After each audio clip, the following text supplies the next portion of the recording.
राधे राधे दोस्तों, जय श्री कृष्णा। कान्हा जी की कृपा हम सब पर बनी रहे, इन्हीं शुभकामनाओं के साथ आज की वीडियो को शुरू करते हैं।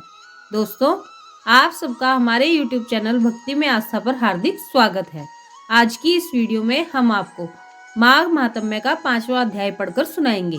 आप सबसे रिक्वेस्ट है कि वीडियो को पूरा और ध्यान से सुनिएगा। चलिए शुरू करते हैं। दत्तात्रेय जी कहते हैं कि हे राजन, एक प्राचीन इतिहास कहता हूँ। भृगु वंश में ऋषिका नाम की एक ब्राह्मणी थी, जो बाल्यकाल में ही विधवा हो गई थी। वह रेवा नदी के किनारे विंध्याचल पर्वत के नीचे तपस्या करने चली गई। वह जितेंद्रिय, सत्यवक्ता, सुशील, दानशीला तथा तप करके देह को सुखाने वाली थी। वह अग्नि में आहुति देकर उच्च वृत्ति द्वारा छठे काल में भोजन करती थी। वह वलकल धारण करती और संतोष से अपना जीवन व्यतीत करती थी।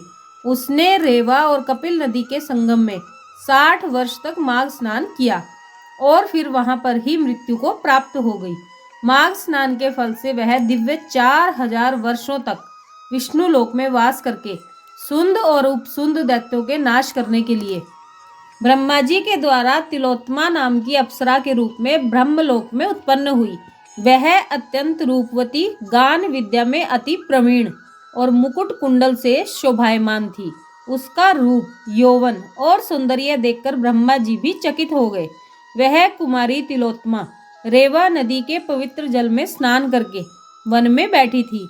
तब सुंद और उपसुंद के सैनिकों ने चंद्रमा के समान उस रूपवती को देखकर अपने राजा सुंद और उपसुंद से उसके रूप की शोभा का वर्णन किया और कहने लगे कि कामदेव को लज्जित करने वाली ऐसी परम सुंदर स्त्री हमने कभी नहीं देखी, आप भी चलकर देखें।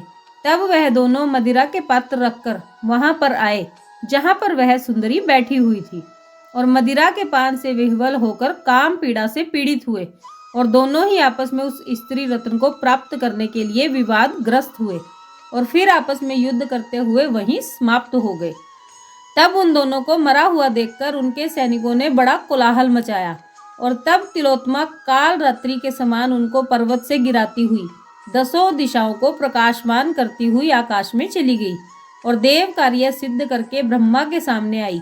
तो ब्रह्मा जी ने प्रसन्नता से कहा कि हे चंद्रवदनी, मैंने तुमको सूर्य के रथ पर स्थान दिया।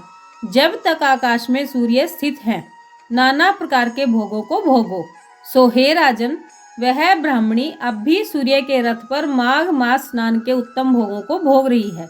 इसीलिए श्रद्धावान पुरुषों को उत्तम गति पाने के लिए यत्न के साथ माघ मास में विधि पूर्वक स्नान करते रहना चाहिए। बोलिए श्री हरि भगवान की जय। तो दोस्तों, ये था माघ मास महात्म्य का 5वां अध्याय। आप सबने वीडियो को ध्यान से सुना, इसके लिए आपका धन्यवाद। आज की वीडियो में बस इतना ही। कल फिर मिलेंगे एक और नई वीडियो के साथ। तब तक स्वस्थ रहिए, मस्त रहिए, अपना और अपनों का ख्याल रखते रहिए और प्रभु के श्री चरणों से जुड़े रहिए। राधे राधे दोस्तों, जय श्री कृष्णा, जय माता दी।